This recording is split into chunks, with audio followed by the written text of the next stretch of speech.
Olá, meus irmãos e irmãs de Ideal Espírita, vocês amigos e amigas que nos acompanham aqui na página Estação da Luz Espírita, muitíssimo obrigado mesmo pela sua companhia. A nossa página Estação da Luz Espírita não tem fins lucrativos, o objetivo é a divulgação da doutrina espírita.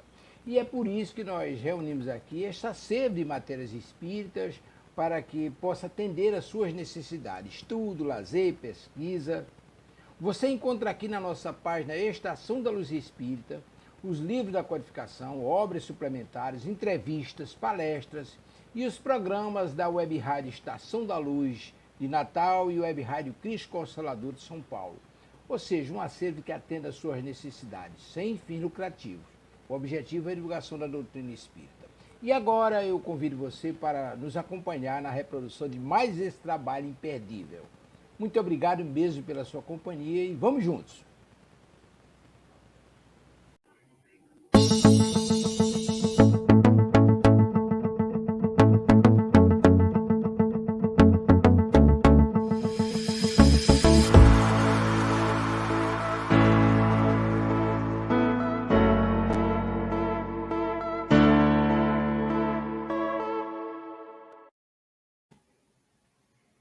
A Web Rádio Cristo Consolador apresenta Estudando a Codificação Espírita.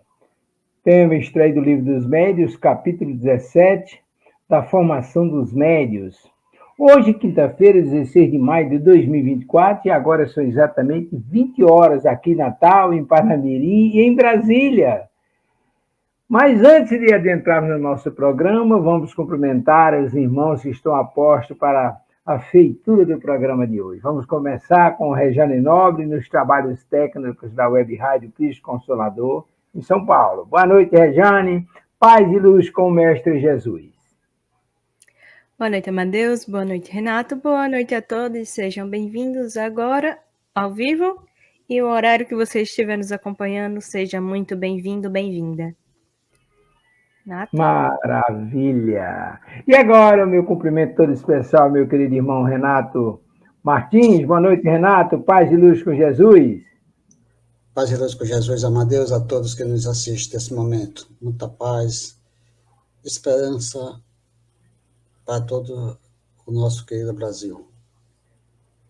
Maravilha! Vibrações positivas lá para os nossos irmãos de Porto Alegre e aqueles que estão vivendo situações de dificuldades, que Deus, na sua infinita bondade, possa descobrir com seu manto de amor e arrefecer os ânimos para as suas caminhadas. Eu quero abraçar fraternalmente nosso irmão Delso Soares, Dona Marília, Amanda, Hugo, Cíntia, Dona Cristina, aliás, Dona Silvia Almeida, lá no Rio de Janeiro, e todos que fazem a Web Rádio Cristo Consolador. E a você que a partir de agora estará conosco aqui na plataforma YouTube e Facebook, nos acompanhando ao vivo, como disse nossa querida irmã Rejane Nobre, nos trabalhos técnicos, acompanhando aqui pela Web Rádio Cristo Consolador.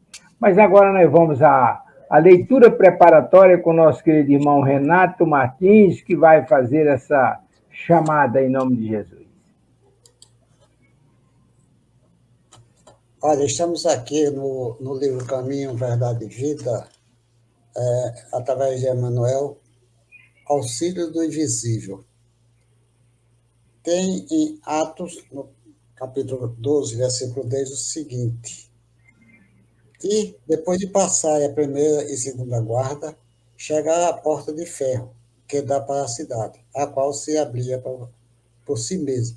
E, tendo saído, percorreu uma rua, e logo o anjo se apartou dele. Essa é a mensagem evangélica. Isso daqui é aquela situação de Pedro, né?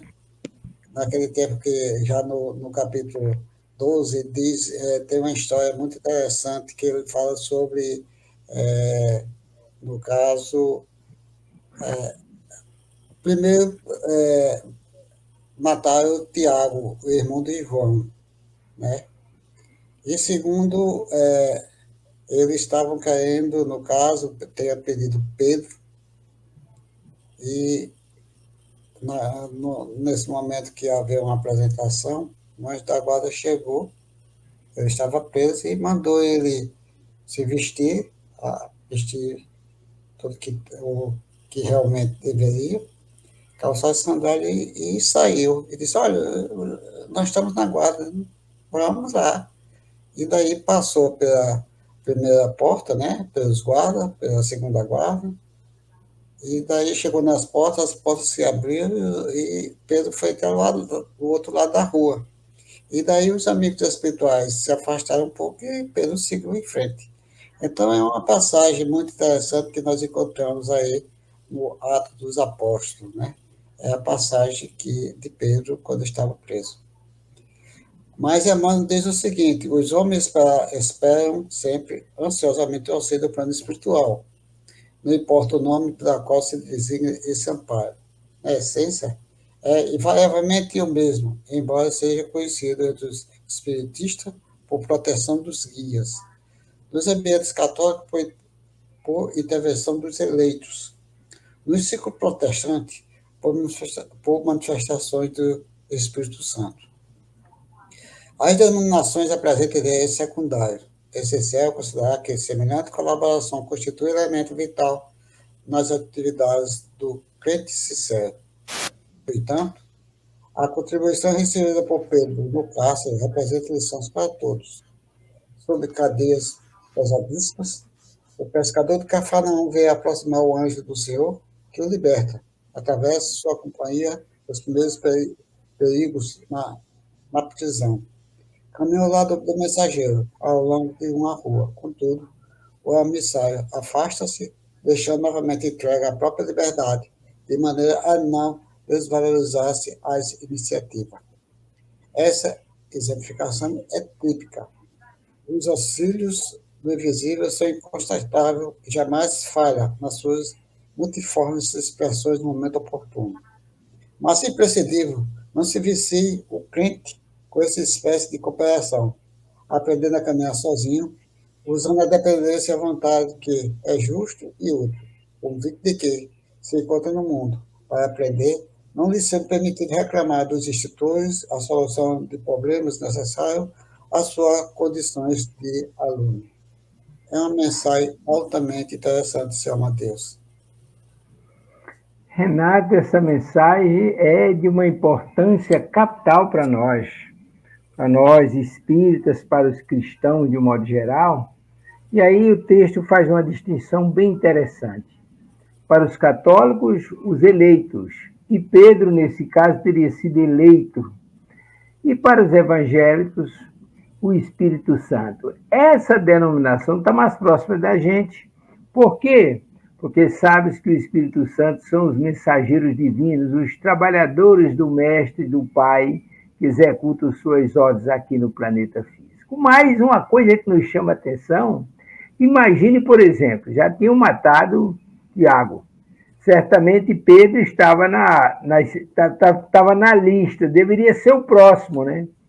Aí, de repente, entra lá um missionário divino, veste a roupa e vamos embora. Mas tem a guarda, esquece a guarda, vamos embora. É brincadeira um negócio desse, né, Renato? A questão de Tiago, o irmão de Pedro, foi morto à espada, está no capítulo 12, versículo 2, né, para quem quiser ter conhecimento. No capítulo 12, versículo 2, tem Tiago, irmão de João, foi morto à espada. Então, são coisas que nós encontramos, o que a espiritualidade nos traz, e encontramos nos evangelhos, né? Na realidade. Maravilha. Então, vamos nos congratular com o mundo maior, dizendo: Pai nosso que estás em toda parte, santificado seja o teu nome no louvor de todas as criaturas. Venha a nós o teu reino de amor e de sabedoria. Seja feita a tua vontade acima dos nossos desejos, tanto na terra quanto nos ciclos espirituais. O pão nosso do corpo e da mente dá-nos hoje e sempre. Perdoa as nossas dívidas, ensinando-nos a perdoar nossos devedores, com esquecimento de todo o mal que tenhamos recebido. Não permitas que venhamos cair sob os golpes da tentação de nossa própria inferioridade. livra-nos do mal que ainda reside em nós mesmos, porque só em ti brilha a luz eterna do reino e do poder, da glória e da paz, da justiça e do amor para sempre. Com essa rogativa colocada aos pés do Mestre Jesus, imploramos a sua misericórdia e o seu amor que interceda junto ao nosso Pai. Nos deem a sabedoria e inteligência, os meios necessários para a realização da nossa tarefa nesta noite, com paz e harmonia em nossos corações. Louvado seja o amor de Jesus, meus irmãos. Renato? Vamos passar para a Rejane para fazer a leitura do ponto evangélico da noite, Amadeus. Vamos lá. Capítulo 28 do Evangelho segundo o Espiritismo. Coletâneas de prece espírita. Para os médios. Tópico 8. Nos últimos tempos, diz o Senhor, difundirei do meu espírito sobre toda a carne. Vossos filhos e filhas profetizarão. Vossos jovens terão visões e vossos velhos sonhos. Nesses dias, difundirei do meu espírito sobre os meus servidores e servidoras, e eles profetizarão. Atos, capítulo 2, versículos 17 e 18. Rejane e Renato, nós estamos vivendo essa experiência nos dias atuais, né? Jesus se referia, lembra, Renato, que há pouco tempo atrás nós fazíamos um comentário aí sobre Jesus que dizia que voltava logo, né? Volta cedo, né? Cedo e volto, né? E aí agora nós estamos aí. Nesses dias nós estamos vendo exatamente isso, as manifestações espíritas através dos recursos mediúnicos acontecendo em todos os lugares, toda hora. É realmente excepcional, não é, Renato? Porque ele diz no Fonte Viva, né? Credes, certamente volto. Ele diz que cedo venho. Então, no caso aqui, é como ele diz, que realmente veio através do Consolador prometido por Jesus, por ele, em 1857. Então, isso se chama A Comunicação do Mundo Espiritual sobre o Mundo Material, o livro que nós estamos estudando, que foi codificado e foi trazido, sua primeira edição, em janeiro de 61. Então, ele está mostrando aí que o jovem, os velhos, todos nós encarnados, temos aquela condições de termos o contato com o mundo espiritual. E os velhos sonham, mas vai depender da sua condição vibratória, que eles poderão ter também uma certa condições de sentir, conviver e viver, vendo ou sentindo o mundo espiritual.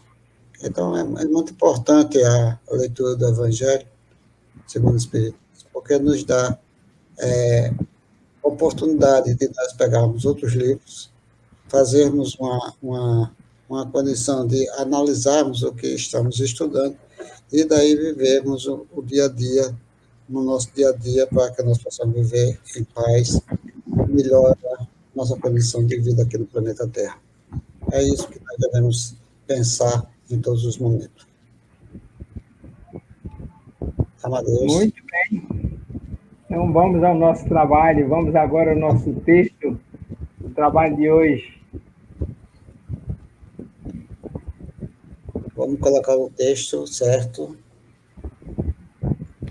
Vamos dar continuidade à leitura do Livro dos Médiuns. Capítulo 17, da formação dos médiuns, e chamo no desenvolvimento da mediunidade.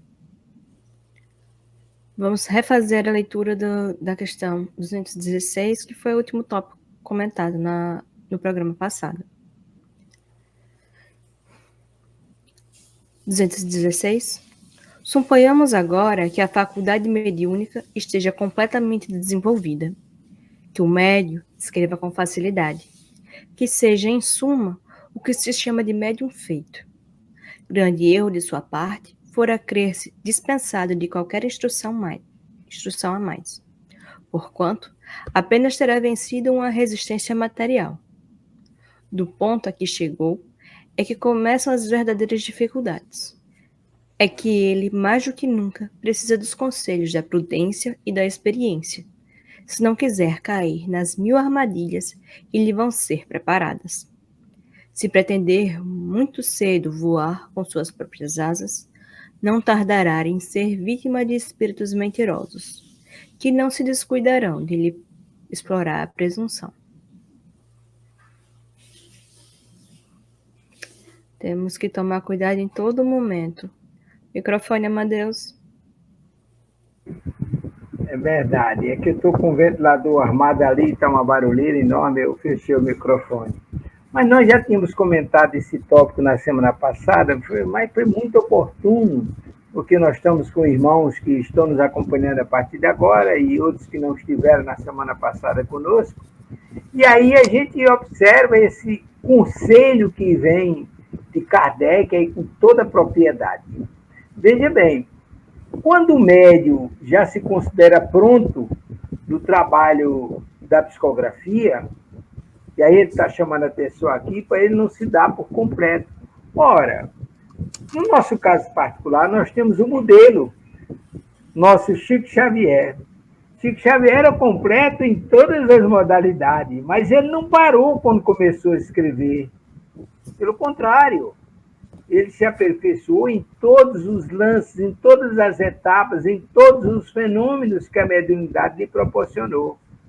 O médium vamos dizer assim, se equilibrou na psicografia, mas aí faltas demais, falta psicofonia, falta vidência, falta audiência, falta emancipação da alma, falta cura, falta o passo, falta um monte de coisas que o médium vai ser chamado a atuar nas mais variadas oportunidades e, portanto, não é apenas escrever que completa o médium, é apenas um passo que ele...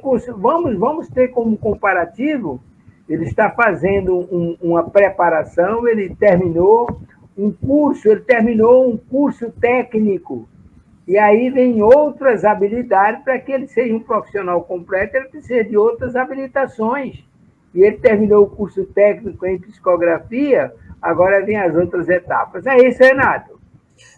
Matheus, o que você falou realmente, e que Kardec está falando assim, nessa tela, é que quando nós chegamos a um certo ponto, achamos que estamos já sendo, um médium já pronto para o trabalho.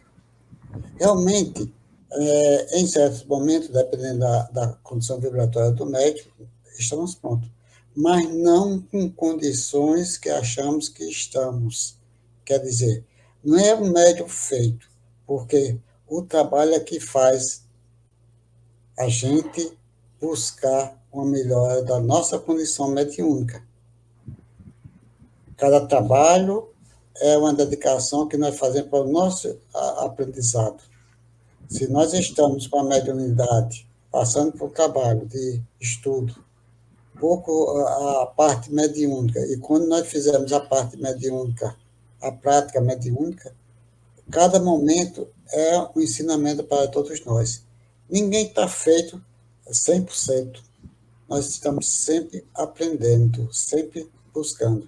É claro que tem alguns médicos que têm já uma certa condição, mas também muitos anos de trabalho, como o próprio Kardec diz, buscar aqueles que têm mais experiência, mais vivência no convívio com o mundo espiritual.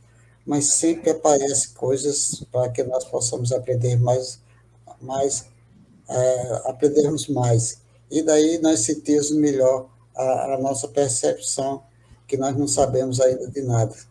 Porque, como diz o amigo, a gente não sabe um palmo acima da aba do chapéu. Se nós botarmos um chapéu, não sabe um palmo, como diz os nossos amigos espirituais, uma querida nossa aqui em Natal.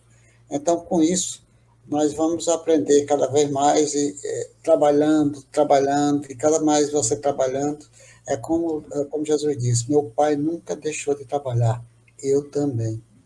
E daí a gente vê isso daí, o que o Kardec está dizendo. Então,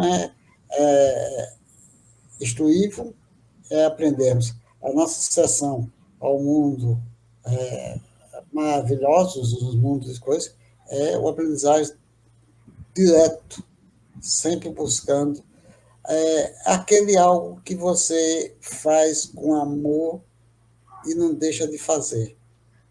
É uma constante nas nossas vidas. É uma maneira de nós aprendermos cada vez mais e chegarmos ao nosso Pai Celestial. Então, é isso que nós entendemos nesse capítulo 16, que nós já começamos a falar. Aqui se diz, pretendendo muito cedo voar com suas próprias asas. É isso aí, a gente vai viver, né? Viver e aprender. Temos a influência do mundo espiritual, às vezes não evangelizada, mas também os evangelizados, e daí sempre o bem, nesse caso, quando nós buscamos o ensinamento de Jesus e procuramos colocarmos dentro das nossas vidas, o bem supera o mal. Então, mas eles, aqueles espíritos que ainda não são evangelizados, estão sempre buscando algo que a gente possa cair numa armadilha e daí vir trazer o sofrimento e daí não vem a nossa evolução. É por aí, Amadeus, que eu entendi. Maravilha, Renato. Vamos tocar o próximo tópico, que tem muita coisa para a gente ver ainda, né? É verdade. E outra coisa, só um comentário.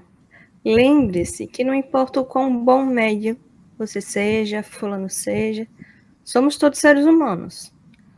Temos a tendência, quando a gente se aperfeiçoa, temos muitas coisas a gente faz de forma automática, como, vamos dizer assim, dirigir, andar de bicicleta.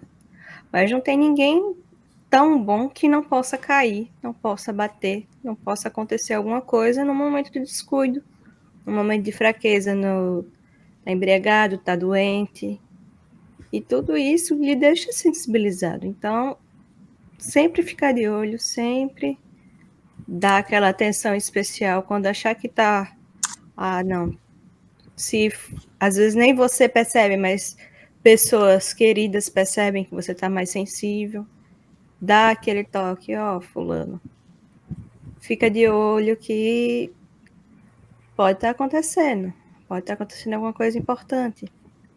Então, não aceitar como uma crítica, mas um conselho, né? E vamos continuar na questão 217. Regiane, só complementando seu raciocínio, ninguém está preparado suficientemente que não precise de mais um aprendizado. Ninguém está completo suficientemente que não precise de mais um aprendizado, né? E a espiritualidade explica isso. Nós vamos ver isso com muita clareza em várias situações.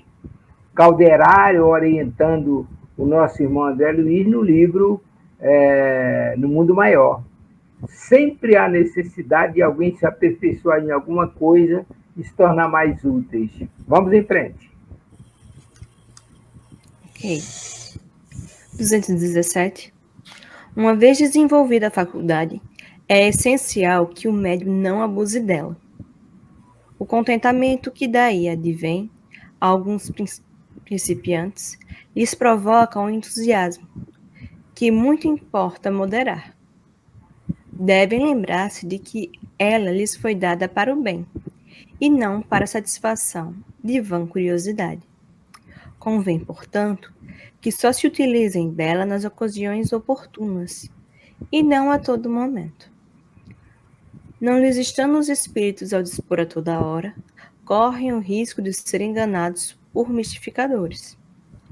Bom é que, para evitarem esse mal, adotem o sistema de só trabalhar em dias e horas determinados, porque assim se entregarão ao trabalho em condições de maior recolhimento, e os espíritos que lhe queiram auxiliar, estando prevenidos, se disporão melhor a prestar esse auxílio. Esses dois slides aí são muito explícitos, são muito ricos, né? É interessante, eu vou começar pelo final para a gente situar na minha concepção. Veja bem, no passado, a época da implantação, eu poderia dizer assim, do espiritismo, Kardec orientava que você treinasse em casa, você estudasse, você fizesse experiências, etc. Nos dias atuais, o que os irmãos espirituais orientam é que você faça isso numa casa espírita.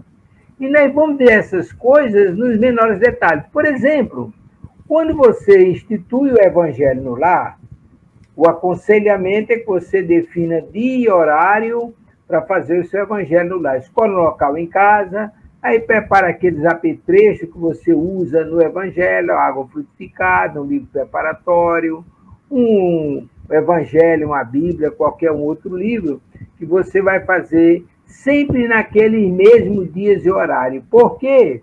Porque está dizendo aqui com muita propriedade. Os espíritos superiores não estão à sua disposição. Eles vão comparecer naquele dia de trabalho, porque está agendado com eles e você para o desenvolvimento de tais atividades. Daí porque você mesmo, médium, você não pode prometer o que não lhe pertence. Não lhe é propriedade. Você não pode prometer essa ou aquela atribuição do espírito, que o espírito pode ou não pode, tem ou não tem permissão. E nós vamos ver isso com muita clareza lá no capítulo 23, quando trata das evocações. O espírito evocado tem um conjunto enorme de pré-requisitos para ele comparecer. Não é simplesmente evocar ele vir, a mesma coisa. O médium trabalha com o espírito, não pode a qualquer momento dizer, olha, vem cá, vem trabalhar comigo, vem fazer isso. Não é assim. Então, acho que os dois textos aí são por demais explícitos e muito objetivos e esclarecedores para nós. Não é, Renato? É, Jane? Matheus, você está falando que o próprio Kardec nos pede, a própria espiritualidade nos pede que nós teremos um trabalho que tenha uma questão lógica.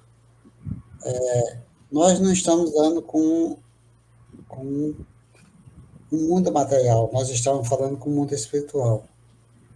Nós sabemos que nossos amigos espirituais estão sempre nos ajudando, mas também nós temos que fazer a nossa parte. Então, eles pedem para que nós não chegarmos e, em qualquer momento, estarmos dando da comunicação. Mas nós sabemos também que existem ainda médios que não têm o controle emocional, o controle, não tem educação mediúnica, psíquica, mediúnica, às vezes dá as comunicações, às vezes sente as comunicações. E daí o que é que acontece? Às vezes são casos que nós encontramos pessoas que está dentro do celular e às vezes sente um impacto de um fluido diferente. Então, quer dizer, aí ele está sentindo um impacto do fluido diferente, mas acontece que realmente, naquele momento, ele não está deixando ou está dando comunicação espiritual, mas está sentindo o fluido do espírito que está ao seu lado. O que deve fazer? Daí deve fazer a nossa prece necessária e pedir aos amigos espirituais que afastem, se possível, aquele espírito que está ao nosso lado.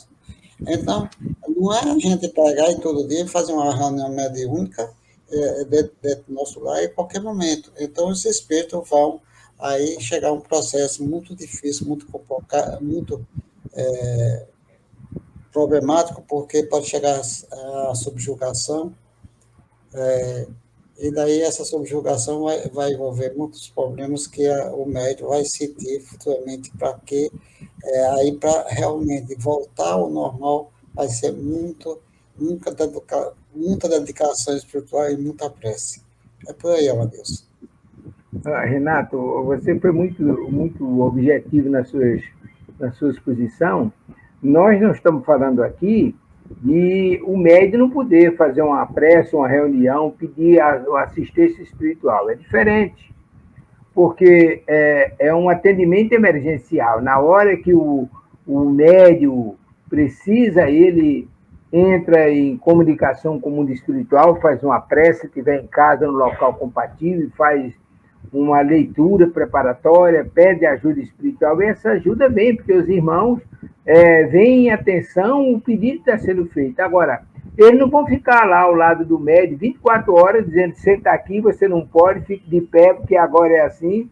Isso é cuidado que nós temos que tomar. Muito oportuna a sua colocação, Renato. A Jane.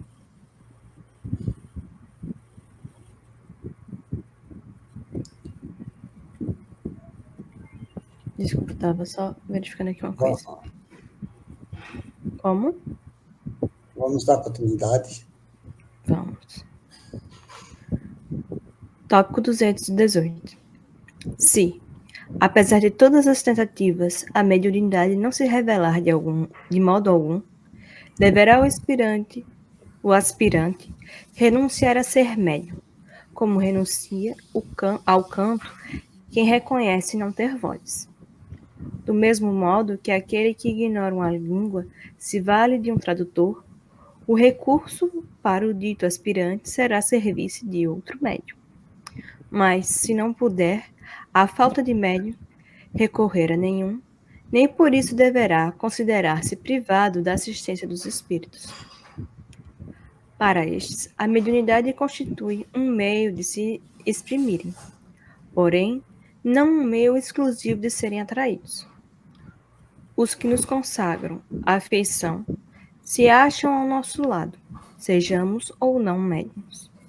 Um pai não abandona um filho porque, surdo e cego, não pode ouvir nem ver. Cerca-o, ao contrário, de toda solicitude. O mesmo fazem conosco os bons espíritos.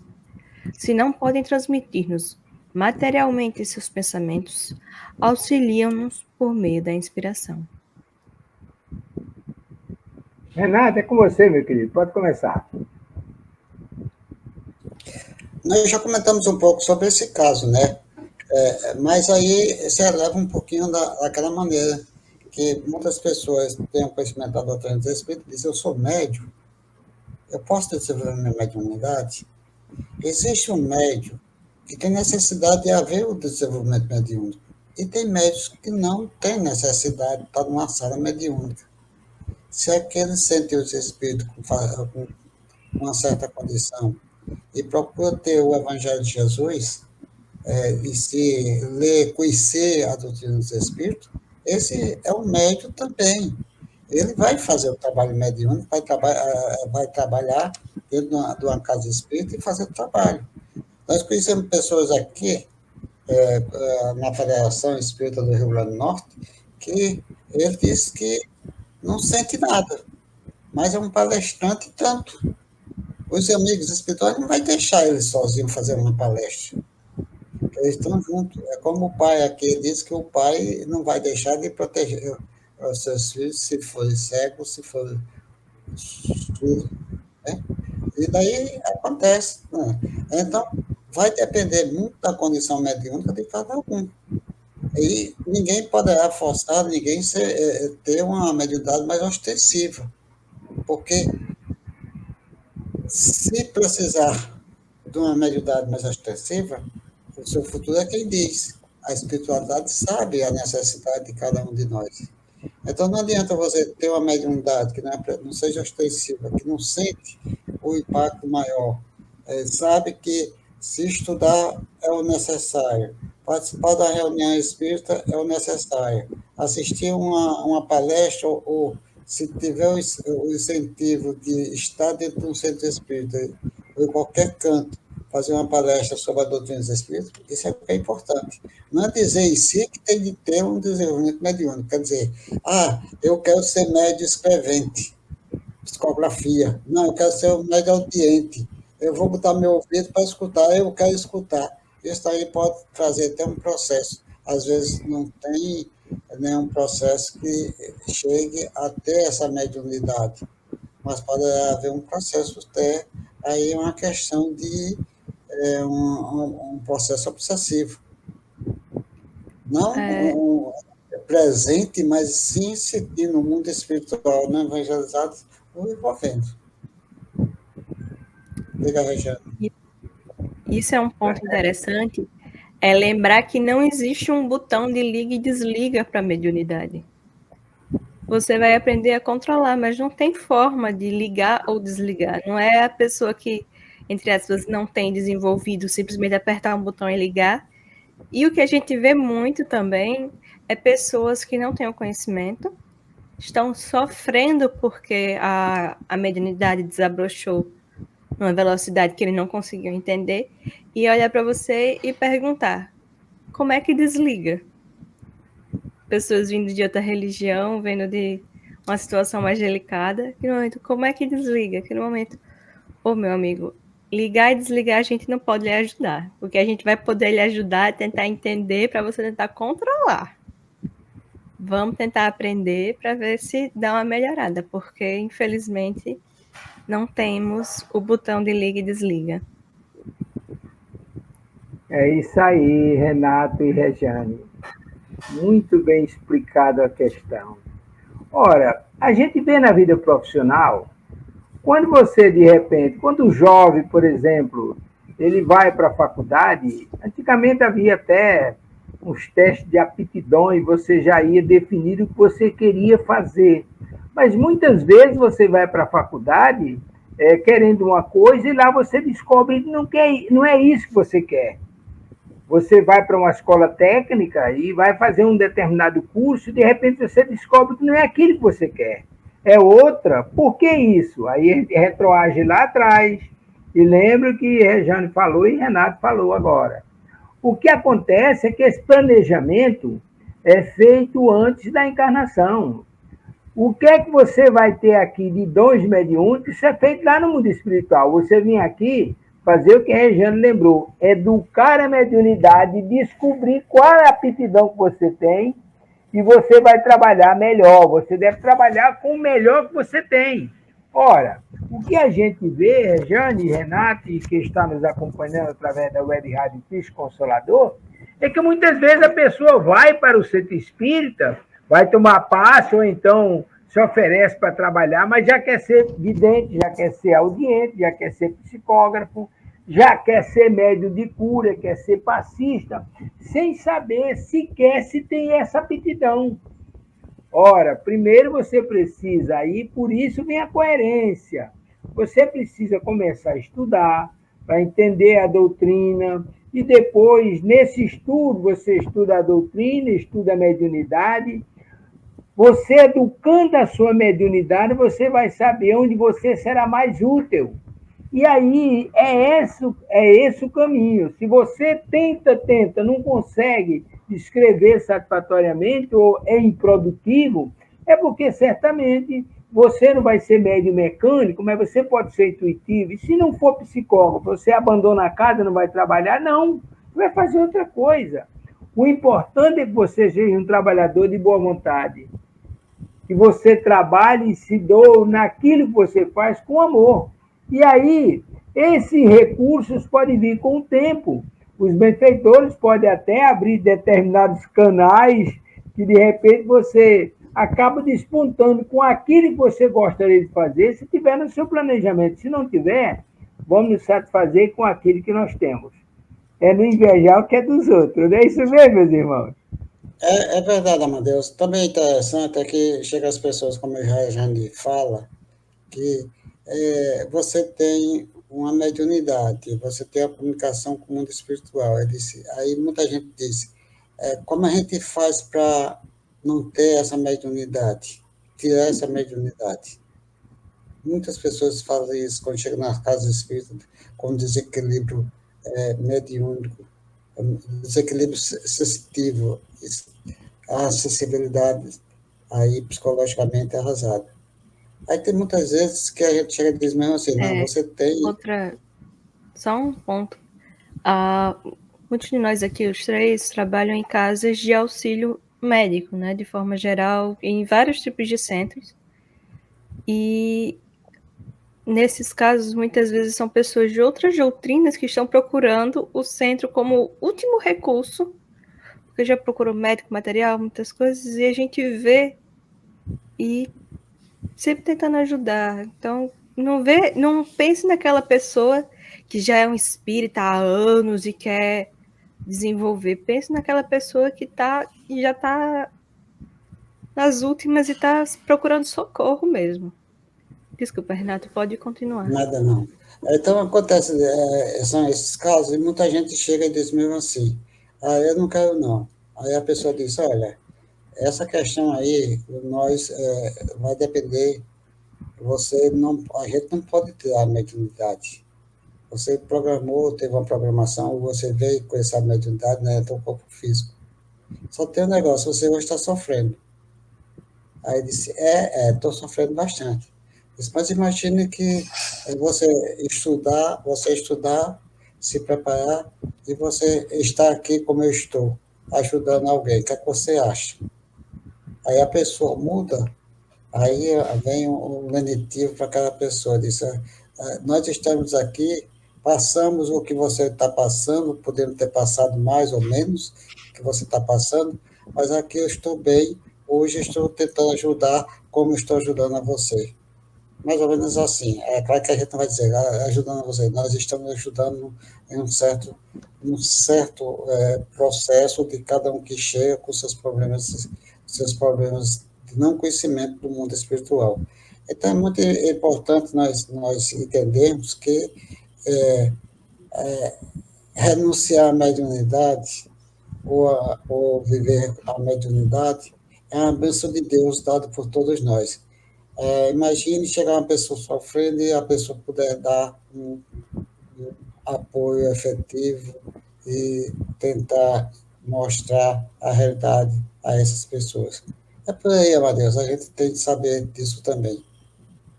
Maravilha, Renato. Aí, Rejane lembrou uma coisa muito importante. Nós tivemos a oportunidade de ter esse tipo de diálogo com algumas pessoas que nos procuraram lá na direção da casa, queriam tirar a mediunidade.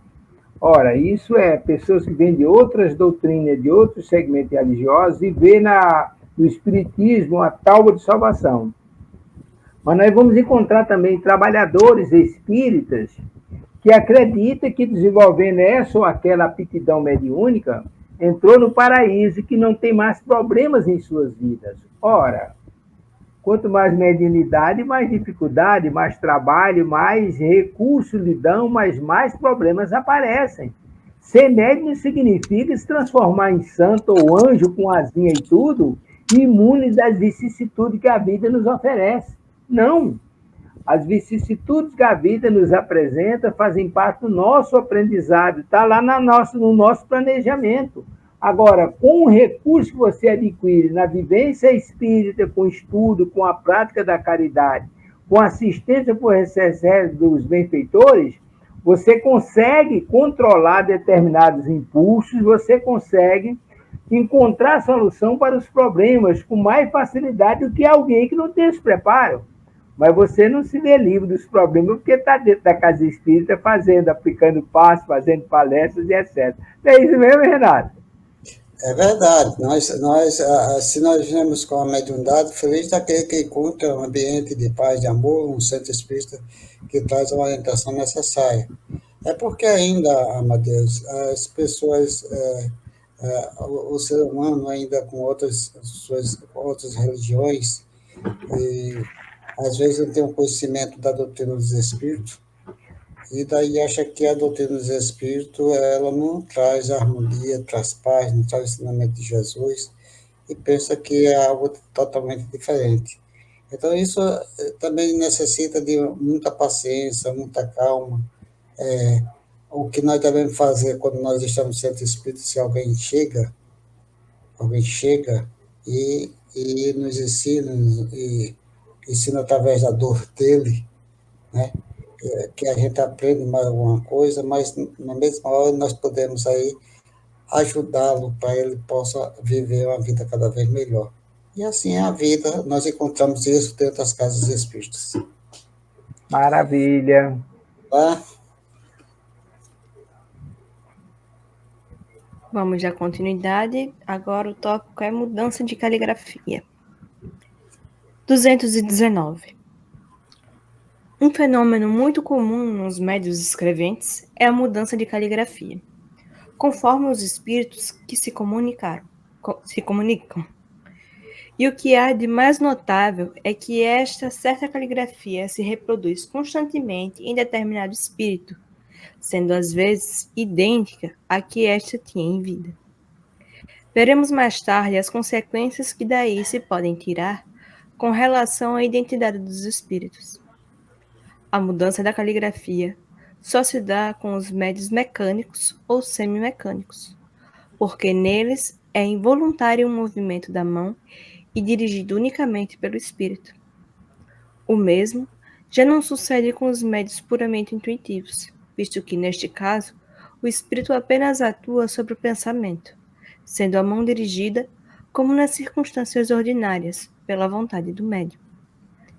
Mas a uniformidade da caligrafia, mesmo tratando-se de um médium mecânico, nada absolutamente prova contra a sua faculdade, porque a variação da forma da escrita não é condição absoluta na manifestação dos espíritos. Deriva de uma aptidão especial, de que nem sempre são dotados os médios, ainda os mais mecânicos. Aos que possuem, damos a denominação de médios polígrafos. Ô, Renato, você sempre faz referência ao trabalho de nosso Chico Xavier.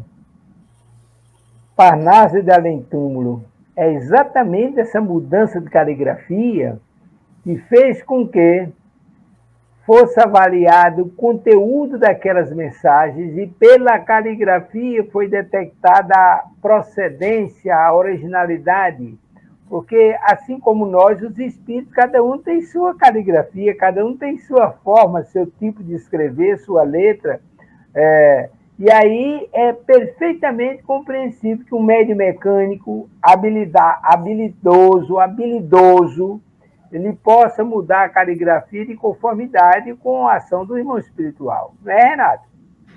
É verdade, Amadeus, porque nós sabemos que através de Chico, até a justiça comum, a justiça do planeta Terra, constatou que não houve um delito, né, daquele rapaz que realmente ele foi tirar a sua própria vida aqui na face da Terra, mas o rapaz que atirou foi um problema que realmente não é como estava escrito. E através da psicografia de Chico Xavier, o jovem que desencarnou veio com sua letra, porque o Chico é um médium mecânico, e escreveu, disse que o rapaz não era culpado, dizendo aos seus pais que o rapaz não era culpado, e daí ele escreveu o seu próprio nome na página psicografada. E daí o que acontece? Aí daí o que aconteceu? A justiça mandou para um instituto, né, de olhar se a caligrafia é do jovem, e foi constatado que é a caligrafia daquele jovem que tinha desencarnado, pelos estudos psicográficos. E daí o que acontece? O médium tem essa condição, o médium mecânico e o semi-mecânico, mas muito mais o mecânico, porque o semi-mecânico pode haver algumas, depende da condição mediúnica do médium, a vibração mediúnica do médium, ele poderá interferir um pouquinho, mas o mecânico não. Por quê? Porque a própria espiritualidade diz que o mecânico ele não tem muita ação não tem muita ação perante a psicografia que ele está fazendo. O sim mecânico tem, mas isso daqui foi de 1850 e 60, foi escrito em 1860, né? E daí? É uma coisa que hoje ainda existe e hoje aconteceu através do Chico, agora, nos anos 80, 90. Então, são 1861. Fui verificar. sim, o livro, né? 60, porque foi escrito em 60 e editado 1º de janeiro de 1961. Parece que 20 Oh, meu senhor, eu só sei a data de lançamento. Vamos com calma. de Essa janeiro, memória mas eu não tenho. 15 de janeiro de 81. Então, nós sabemos disso. E a caligrafia são coisas que os amigos espirituais veem através da, das mãos dos médios presentes e traz uma mensagem maravilhosa, e daí é ele que está trazendo o seu sentimento, o seu amor. É muito importante, Amadeus.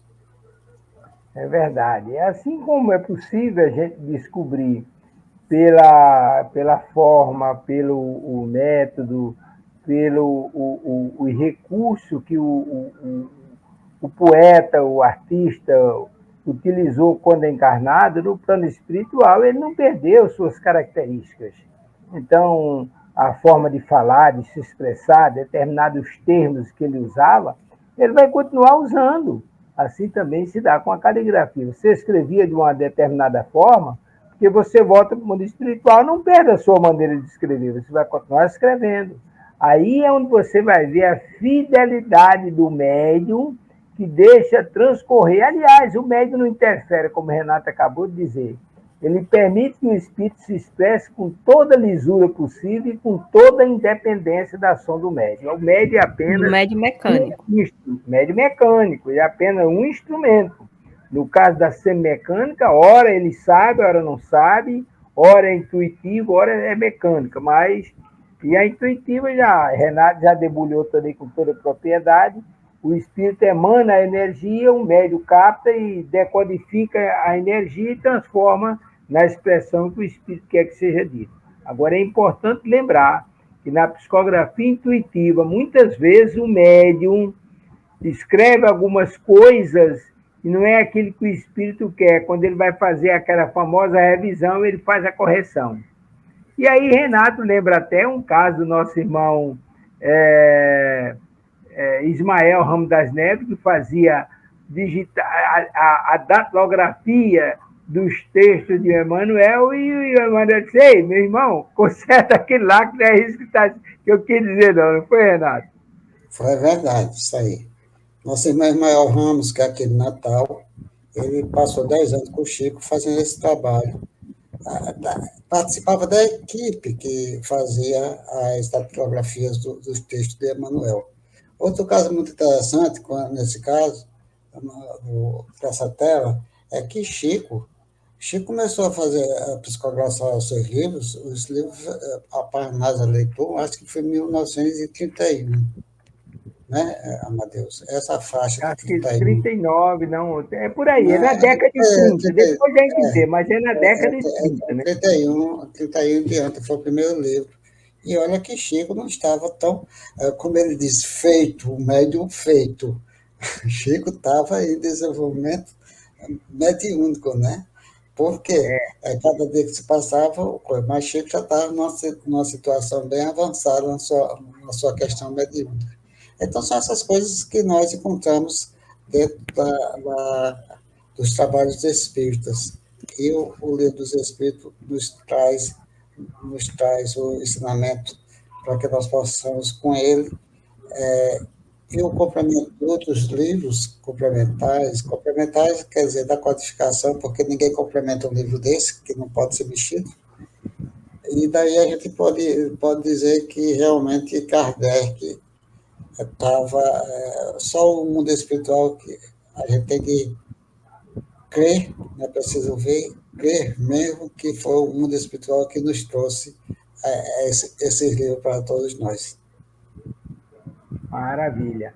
Rejane, me parece na sequência a gente vai falar sobre a suspensão da mediunidade. Ainda tem texto desse tópico para a gente concluir? Da mudança de caligrafia, não. Agora a gente vai dar início à perda e suspensão da mediunidade, e são vários subtópicos. Eu acho que a gente poderia quiserem parar... Eu até sugiro que a gente deixe para a próxima semana, porque a gente começa um assunto novo e a gente aprofunda. É muito rica essa informação, porque muita gente faz confusão com isso, né? Com a suspensão da mediunidade, muita gente, suspensão temporária, pode ser até definitiva, quem sabe é o plano espiritual, e tem um monte parece que 20 itens que vão nos trazer as informações precisas, trazidas do mundo espiritual, E é interessante que aí o Espírito muitas vezes fala nós, ele fala dele, o que é que acontece do lado de lá. É muito rico esse texto. Acho que ele poderia deixar para depois, não, Renato? Para a próxima semana? Pode ser, meu Deus. Certo? Muito bem.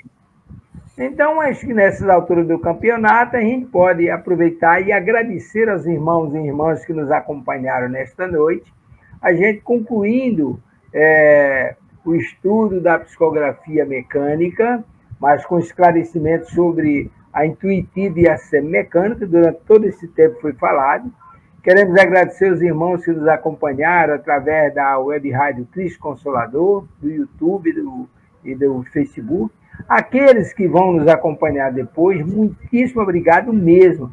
E essa é a finalidade. Nós estamos aqui com esse propósito de levar algumas informações, pedindo as nossas escusas pela nossa pobreza de conhecimento, mas o propósito para a gente é nobilíssimo. A gente quer chegar junto, trazendo o melhor que nós temos para corroborar com o aprendizado dos nossos irmãos. E é importante recapitular uma passagem que nós estudamos hoje. A gente estuda a mediunidade, a gente faz um monte de coisa, a gente lê livro e tal, né? Muita gente acha, eu quero me referir à história do médico que se acha pronto. Muita gente lê as obras da codificação, pronto, não preciso estudar mais nada, já estudei tudo, já sei de tudo. Não sabe. Porque por mais que você estude, você vai precisar de alguma coisa a mais, porque faz parte do nosso crescimento. Mas aí faz lembrar o orientador de André Luiz, quando ele diz, tudo isso que a gente estuda aqui, essas teorias, essas coisas, faz parte do nosso aprendizado, da nossa teoria. Mas o que vai definir, na verdade, é a vida, porque é na vida que você vai vivenciar a prática. Aí eu gosto de lembrar, quando você, por exemplo, estuda na mediunidade, e aí você, de repente, não atendeu ou não atentou suficientemente para determinada situação, lá na frente, na prática mediúnica, você se encontra em determinadas encruzilhadas que você vai precisar daquela informação que você ou não entendeu, ou não perguntou, ou deixou passar, ou não viu, e aí vem a interrogação do tamanho da cabeça. E agora, como é que eu faço? Claro que os irmãos socorrem, né? Mas aí é importante a gente ter... Não é, Renato? É verdade, Amadeu. Desculpe ter... porque nas redes sociais da nossa rádio, no item da Momento Consolador, tem uma prece pelo Rio Grande. Essa prece é de Euclides Formiga por Carlos Bacelli. É uma mensagem recebida dia 7/5/24 em Uberaba.